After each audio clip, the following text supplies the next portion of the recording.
Joining me now is Labor MP Patrick Gorman and One Nation leader Pauline Hanson. Guys, thank you so very much for joining us on your precious Sundays.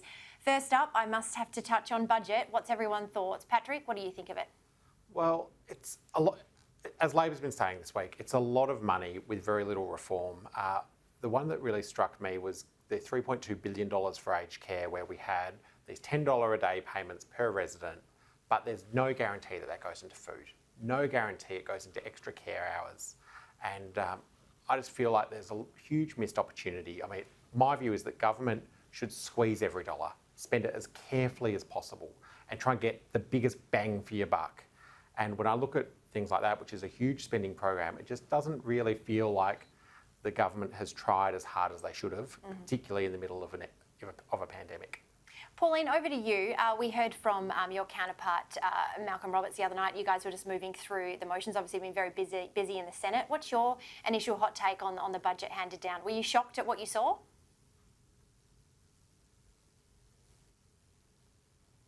Budget, and they're predicting could be an election by the end of the year, about October, November. The infrastructure, again, we see a lot of money that's been poured into infrastructure, but it won't happen for years and years. So it looks good on paper, but does it actually move forward to get the infrastructure built that's needed around the country?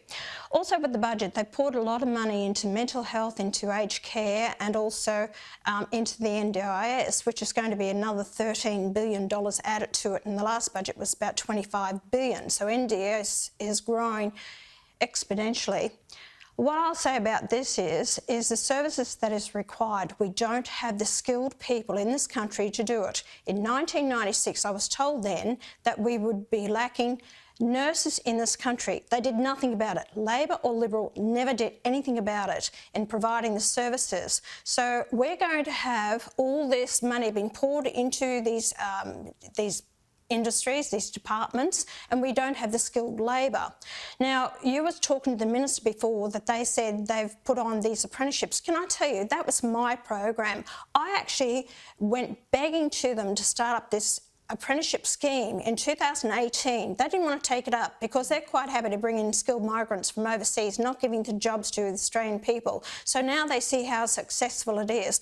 Until we start getting our kids and talking to them what programs they should be getting into, open up the TAFE colleges again, we're not going to have the skilled migrants because they want to open up the migrants coming in from overseas and to fill these positions. That's their plan. It always has been. I believe the homegrown Australian filling these jobs is the best way to go with it.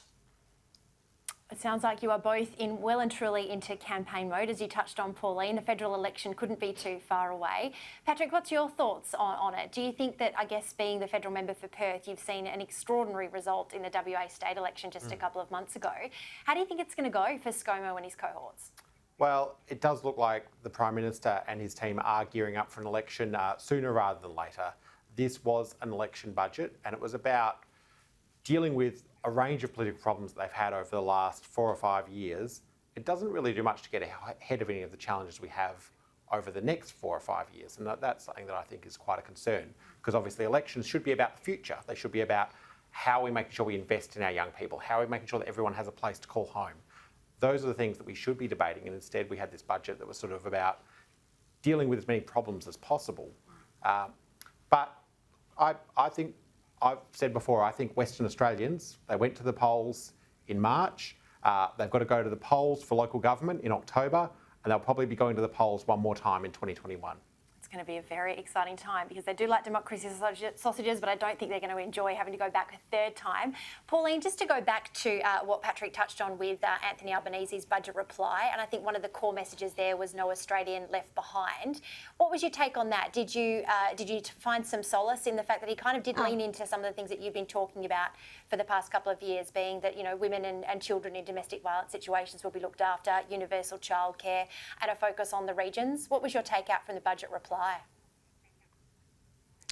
Look, Jenna, I think the same old rhetoric that we hear every time, and they don't have the answers to it. And you talk about domestic violence, okay? People can get against their ex-partner or their current partner, a domestic violence, I'm in fear. So that warrants a domestic violence. That's not good enough. And the whole fact is that if you're in a relationship and you say, well, look, honey, you're spending too much money on shoes. I think you should rein in your spending. That's another domestic violence. The perception that people have domestic violence is about physical abuse. It's not.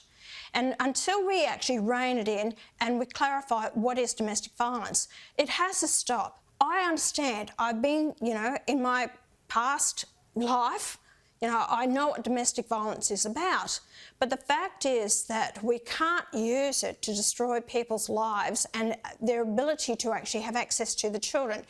And I find, and I've said this all along, there are men that face domestic violence they're not being stood up for or spoken about. 25% of domestic violence is actually from women. So I feel for the women and children. We need to protect those people by all means, but really get to the guts of what domestic violence is about. We throw a lot of money at it. People are, pushing their own agendas here. It's caused marriage breakdowns, parents not seeing their children, and it's a huge problem that we have. But stop making it based on sex, and that until we deal with that, look. Jobs is very important for our youth coming through.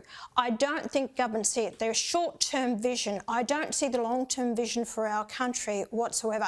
Stop putting out the same old rhetoric, what you're standing for, what you're going to do.